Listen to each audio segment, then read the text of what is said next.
Muchas gracias a todos por quedarse aquí. Muchas gracias a Marcela Zamora por estar con nosotros para responder algunas preguntas y platicarnos un poco sobre este documental que estoy seguro que ha impactado muchísimo a todos los de la sala. Y bueno, voy a empezar yo con un par de preguntas nada más y luego abrimos al público, pero también igual la idea es como que se haga una conversación. Y bueno, quiero platicarles un poquito sobre Marcela. Marcela es de El Salvador, estudió, bueno, es periodista y documentalista, estudió en Cuba y bueno, tiene varias películas acerca del tema. Y antes que nada te quería preguntar cómo llegaste a este tema, cómo, bueno, quizás es una pregunta evidente, pero exactamente no. ¿Cómo ha sido para ti el camino de abordar el estudio de la violencia y cómo llegaste a este tema en particular? A complicarse. Muchas gracias a todos por venir. Muchas gracias a Ambulante por la organización impecable que han tenido el festival. No sé si me está en casa. Y aquí está el equipo, que también quiero que le demos un aplauso, no todos, pero está Ana Itignan, que anda por allá con un celular, que es la productora ejecutiva, y está Leopoldo Nakata, aquí está, que viene desde Brasil, es el editor. Entonces, les podríamos dar un aplauso.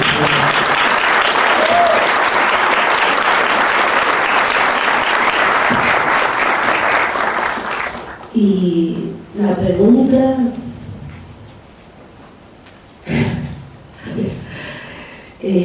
yo tengo como 12 años de cubrir violencia ya, desde mi primer cortometraje, que por cierto lo hice aquí en México, que es mi tesis de graduación, se llama Xochiquetza, la casa de las flores bellas, que es sobre el albergue de prostitutas de la tercera edad aquí en la Merced.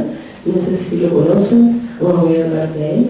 Yo hice un cortometraje sobre ellas que fue hermosísimo vivir, oírlas, escucharlas y tratar de entenderlas, ¿no? Y a partir de ahí me quedé haciendo documentales sobre temas urgentes, creo yo, sobre esquinitas oscuras que hay que alumbrar, ¿no? Y casi todos, me atrevería a decir que todos son de género, ¿no? Me he quedado contando las historias, mil historias, ¿no? Las historias de las mujeres que no son escuchadas, las historias de las mujeres que no tienen voz y son las mujeres que más están sufriendo, ¿no? Que les hace falta que uno les pregunta cómo están y contar sus historias. Entonces, me he quedado por empatía de género, por necesidad, por urgencia, y creo que es la temática que me interesa tocar y hacer el documental. Y creo que es necesario en esta región no contar estos temas. Creo que es un poco un cliché malentendido pensar, bueno, generalmente se dice que cuando uno está expuesto a violencia constantemente se desensibiliza.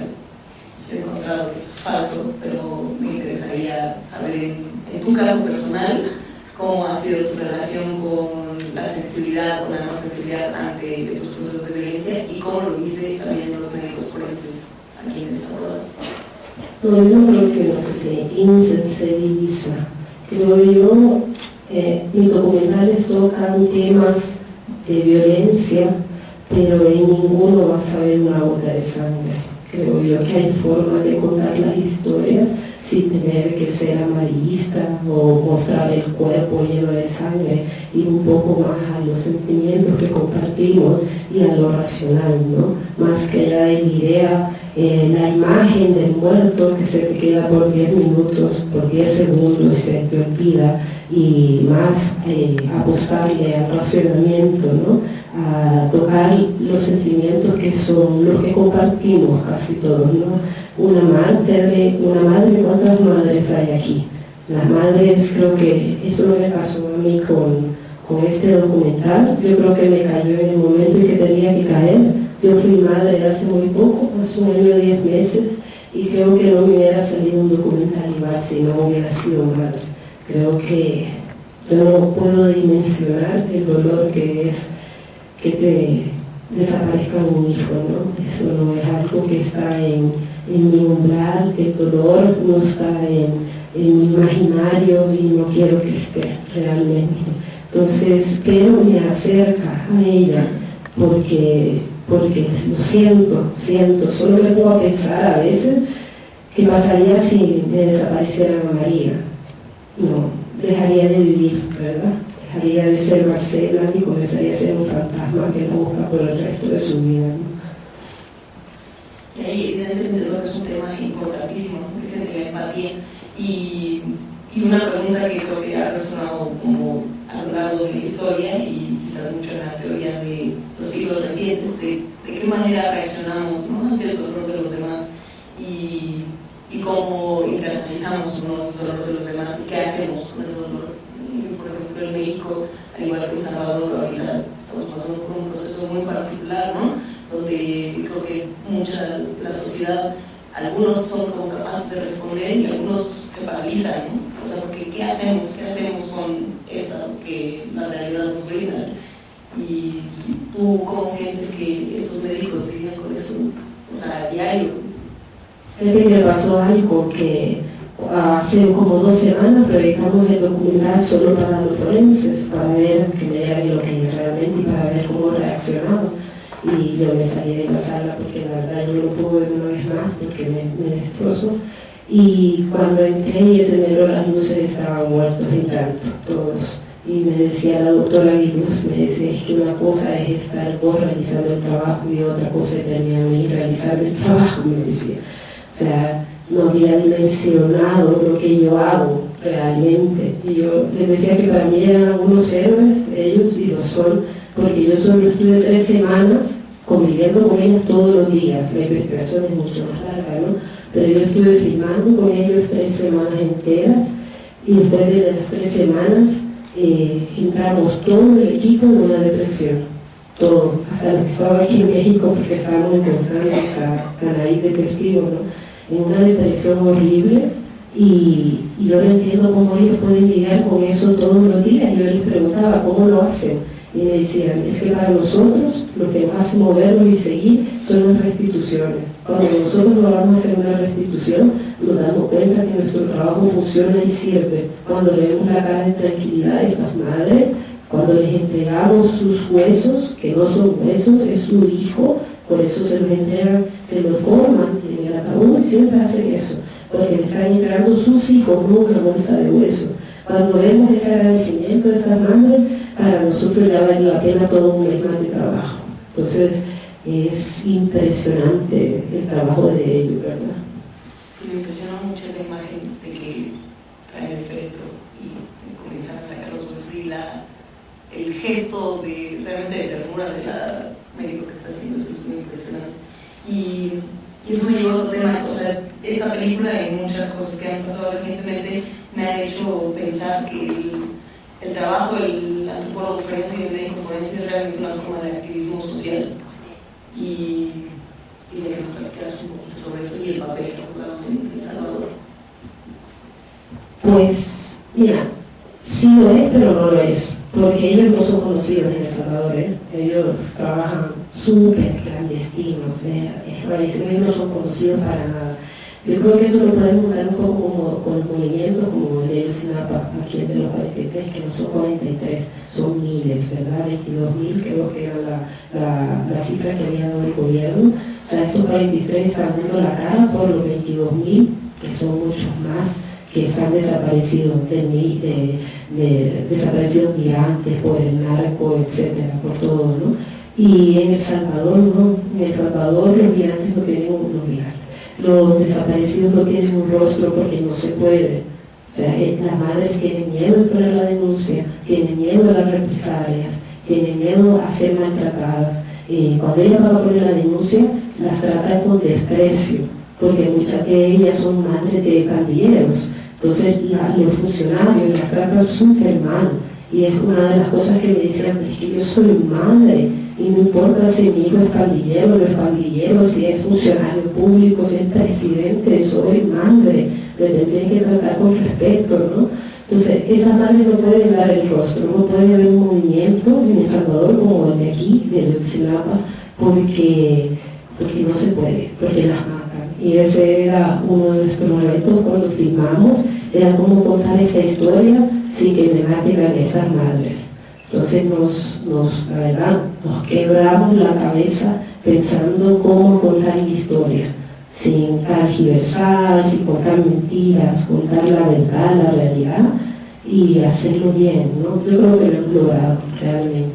Pero esa es la diferencia con México, ¿no? Allá no se puede hacer un movimiento. No hay. Solo hay de la guerra que se llama Comadres, es un grupo de madres que andan buscando sus hijos desaparecidos de la guerra, pero no tiene que ver nada con lo de la violencia actual a estas madres. Oye, en este caso quisiera que nos platicaras un poquito, o sea, el Instituto de Medicina Legal, ¿a qué está adscrito? O sea, ¿es parte del gobierno? ¿Es un proyecto independiente? O sea, ¿quiénes son estos médicos? O sea, porque ellos claramente están tratando muy bien a las madres. Entonces, ¿cuál es el proceso legal como para un poco para que nuestra cabeza lo comparemos con México y cómo funciona en México? Porque, o sea, nadie trata así, ¿no? No sé cómo será aquí en México este caso en particular, ¿no? Sí, es del gobierno, es una de las instituciones del gobierno, ¿no? Que son las que hacen las exhumaciones y las investigaciones, pero ellos no pueden trabajar sin una orden de la Corte, y en la Corte no funciona nada. Aquí en El Salvador el sistema de justicia es un desastre y más del 90% de los casos de asesinato no son resueltos, quedan en impunidad en El Salvador. Entonces, imagínense, esa madre no quiere poner denuncia porque no sirve para nada, para comenzar, y por miedo a las represalias. Y esto del instituto no pueden trabajar sin que se haya puesto la denuncia. Entonces, yo vi muchas madres llegar y decirles, por favor, ayúdenme, aquí tengo la foto, ayúdenme. Y ellos les decían, madrecita, vaya a poner la denuncia y luego viene y yo le voy a ayudar, pero no puedo ayudarle si usted no pone la denuncia. Y lo otro es que en El Salvador no hay un banco de ADN, que es un absurdo. O sea, cada vez que se hace una exhumación de una fosa o se encuentra a un desaparecido, las madres tienen que ir a dar su ADN. Y esas madres viven en el interior del país muchas y no tienen dinero para viajar hasta el centro de San Salvador. Entonces, ella da el ADN solo funciona para una fosa. Luego se tiene que ir y cuando vaya a otra fosa tiene que volver a hacer todo el papeleo para poder dar el ADN y poder buscar a su desaparecido, ¿no? Funciona muy mal, no hay una articulación, es muy difícil, están peleados y en la otra semana hemos logrado, que esta es una de las cosas más grandes que hemos logrado con el documental, hemos logrado que vamos a hacer una proyección ante todos los funcionarios de la Corte Suprema. Entonces, esto lo logró el director, Francisco Meléndez, el director de Medicina Legal, y les ha pedido de favor que hagamos esta proyección y ya nos dijeron que sí. Entonces, creo que es el viernes que tenemos la proyección ahí, es con todos estos funcionarios que esperamos que se sensibilicen un poco, ¿no?, con lo que está pasando y con las madres que están trabajando. Bueno, ¿alguien tiene alguna pregunta en particular?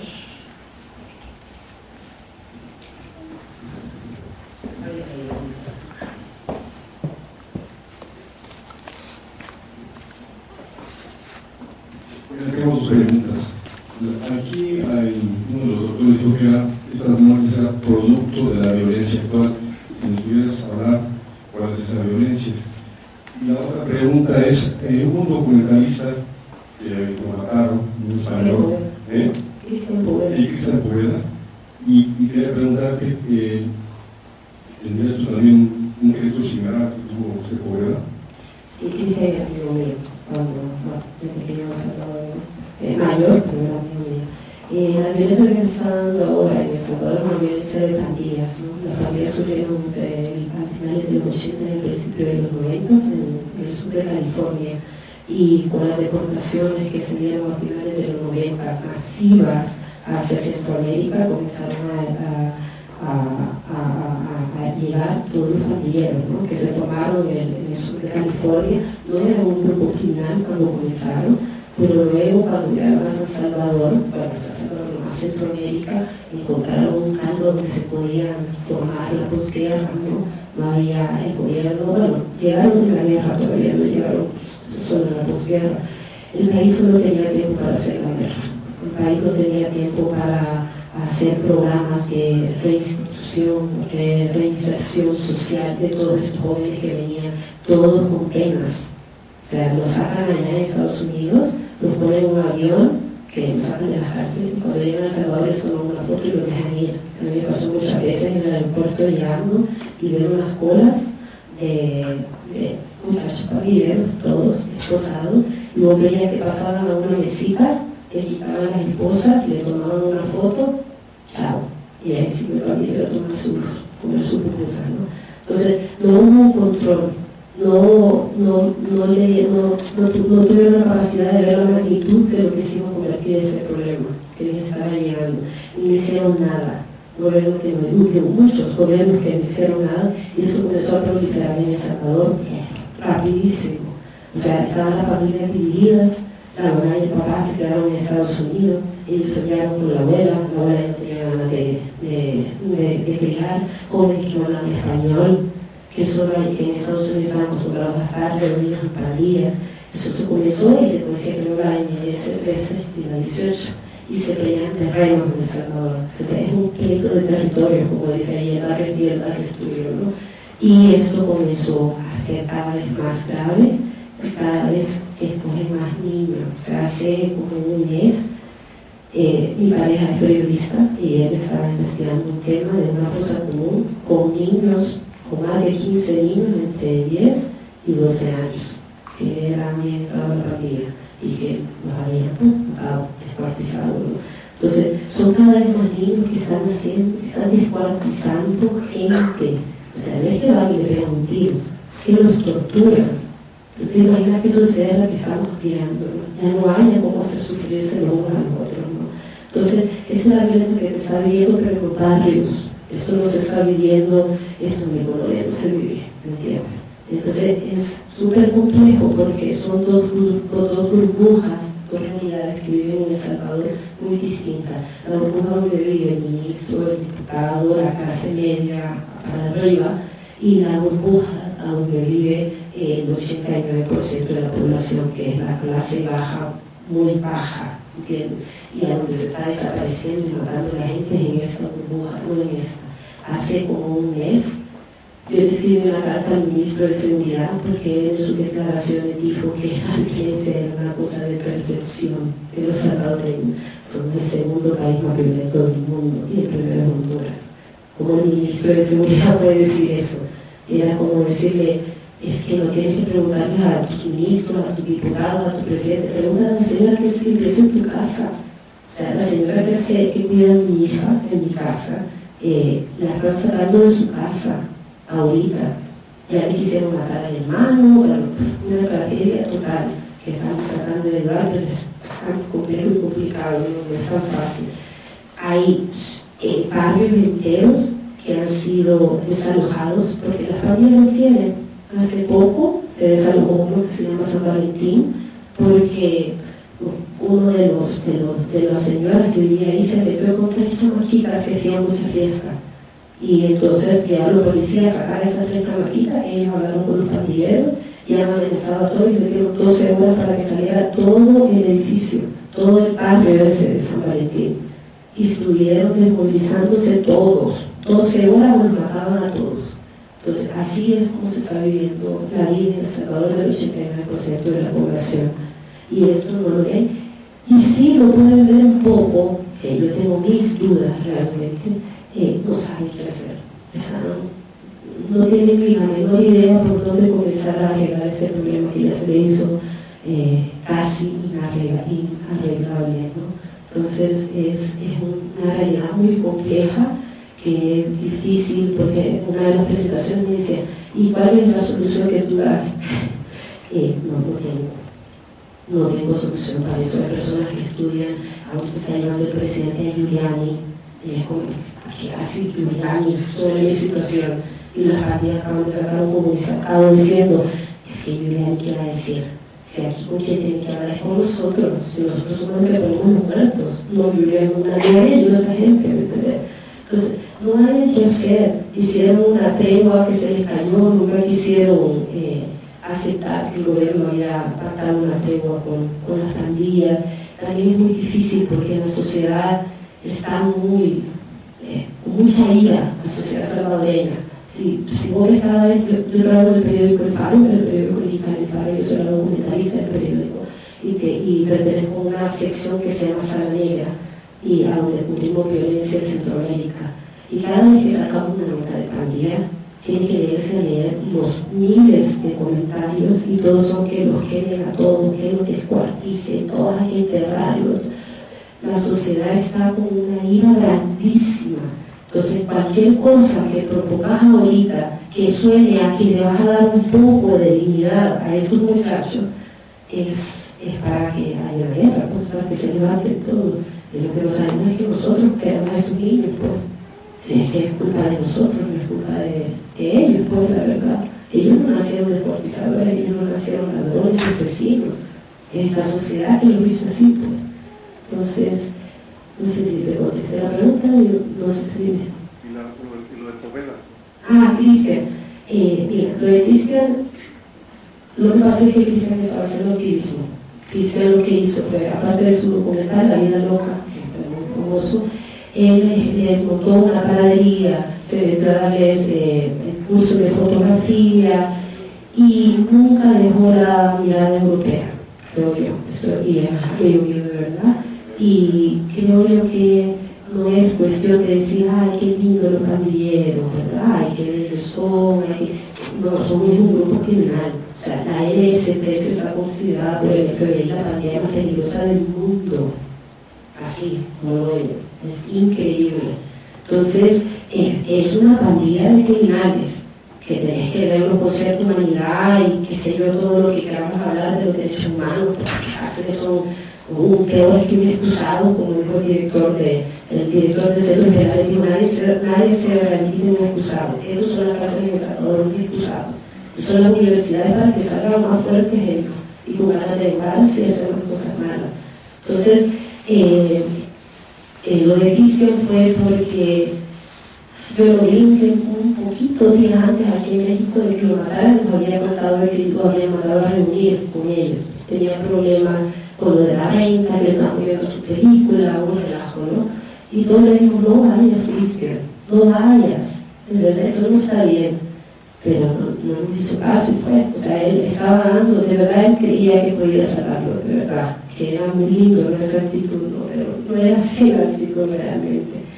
Y después yo, un año después, hice un documental que se llama El Espejo Roto, que es sobre niños que están creciendo en barrios de pandillas. Yo estuve trabajando en el barrio, con el barrio 18, en la vida de Jesús, que es el niño del barrio 18.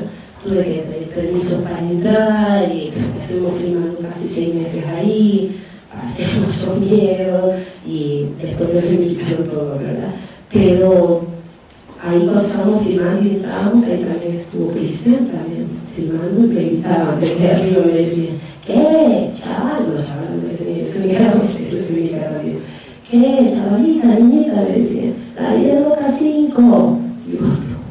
No era la vida loca 5, de verdad que no es la vida loca 5. Entonces, si a uno le quedó miedo, pero hay formas de hacerlo. Yo creo que cuando uno es inteligente y no se cree Superman y sabes que puedes entrar a estos lugares, pero con una estrategia, ¿no? Sabes que tienes que llegar a hablar con alguien, sabes que tienes que explicar esto, que entrar a esta hora, que salir a esta hora, que no puedes decir esto, que no puedes hacer lo otro, que tal. Es toda una lista de cosas que tenés que tener ya interiorizado, no memorizado, interiorizado para poder trabajar sin que te marque El Salvador. Y creo que nosotros pues, ya llevamos tantos años trabajando con esto, ¿no? que ya una de las cosas que me decían que me pasó es cuando te paran un pandillero, nunca le vas en la cara. Oh, Dios, qué difícil eso. Porque con las veces que me paraba ya que pasó. Aquí, ¿verdad? Que era como, no le bajé la mirada porque es peor, es signo de debilidad. Son muchas cosas así que se pueden sonar tontas, pero que son importantes. Y otras que no le van a matar. O sea, tampoco es que anden ahí disparándole a todo el mundo y a todos los incluso lo matan, ¿no? Entonces, tampoco es eso.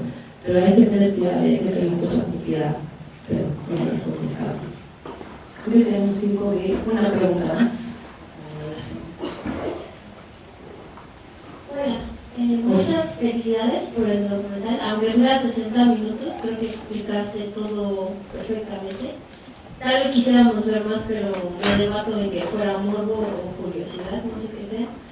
Pero la parte en la que implicaste las 3 canciones que cantaban las mamás, creo que es mi preferida.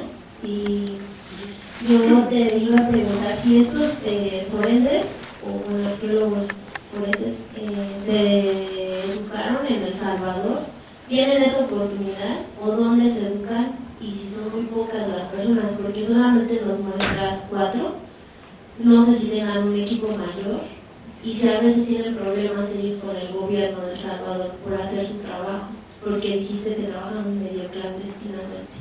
No trabajan clandestinamente, ellos son un instituto de gobierno.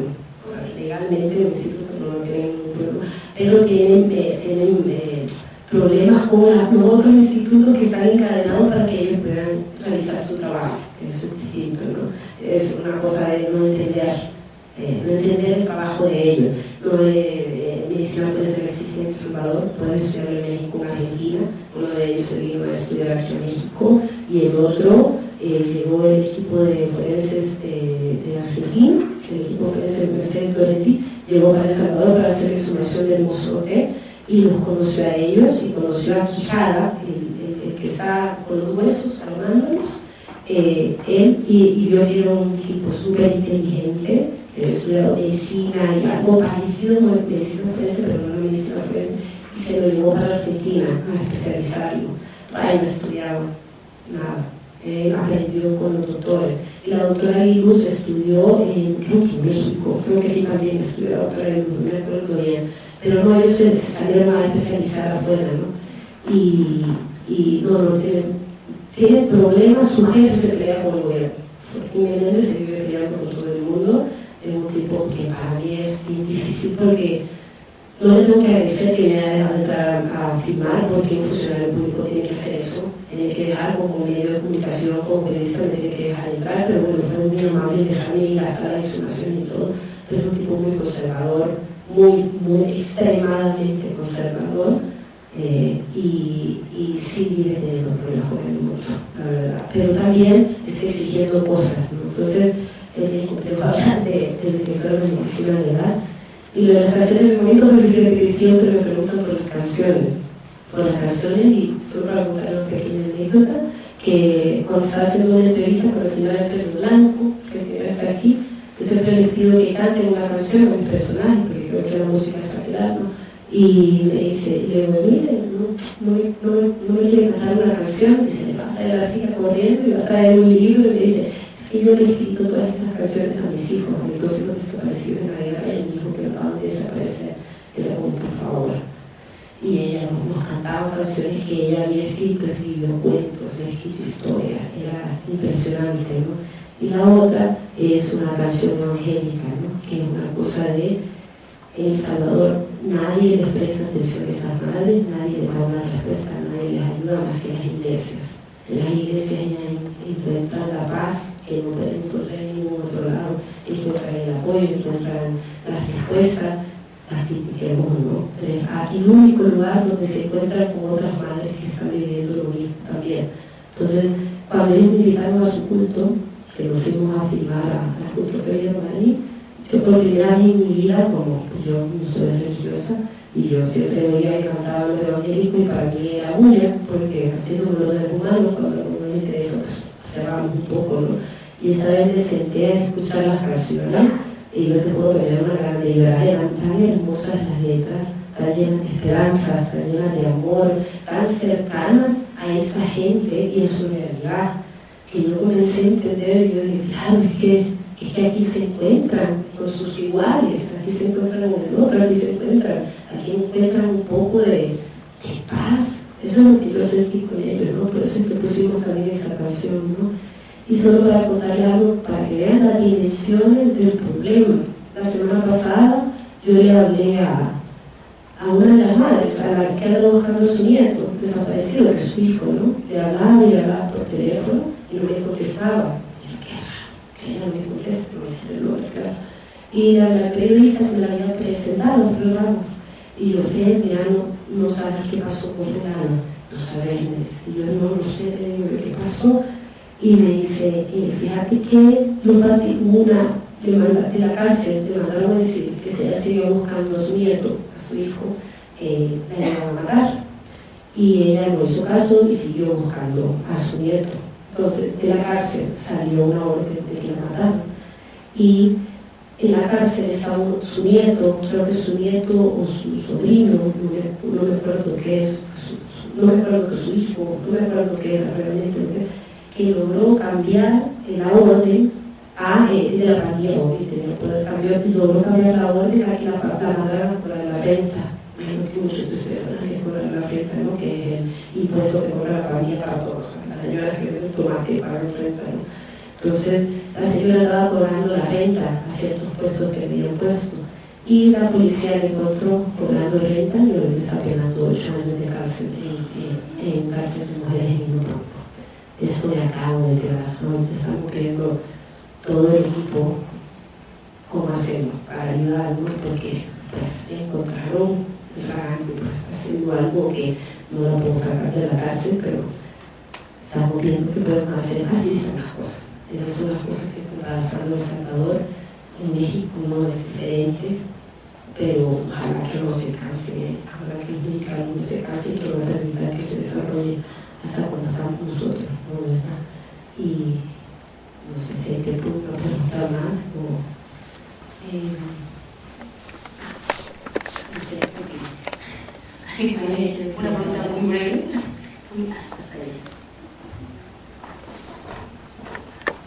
Bueno, yo como estudiante de antropología te quiero agradecer por mostrar un poco de lo que hacemos y también saber cómo lo haces como para no tener una adaptación constante de escuchar todas estas historias, y si también los antropólogos allá suelen ser amenazados como los de aquí a hacer ese tipo de investigaciones, si te encontraron algo al respecto. Gracias. No, pues, no sé, yo creo que todavía estoy deprimida. No me cuesta mucho, el trabajo, el documental que más me ha costado en la vida. De todos los documentales que he hecho, llevo 4 largometrajes sobre temas parecidos, todo. Y yo creo que como soy madre, no puedo dimensionar ese dolor. Y es algo que hablamos mucho con Anaís, ¿no? que ayer yo me salí de la premier, yo me salí porque intenté verlo y no pude. Realmente ya tuve que salir, ¿no?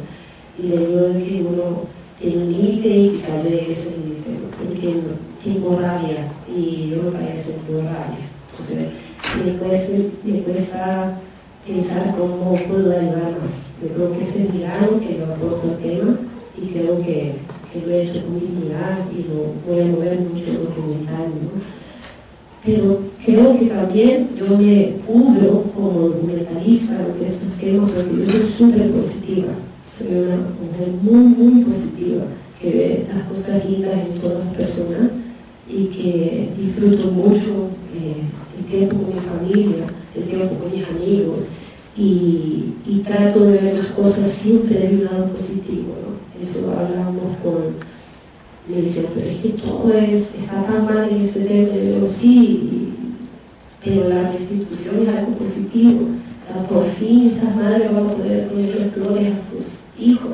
Entonces, en vez de cerrar un ciclo, ¿no? Esta señora del documental diciendo, esa madre se fue tranquila, esa madre se fue con dolor, pero se fue tranquila a su casa, entregó a su hijo y le va a poner flores cada vez que pueda ponerle, ¿no?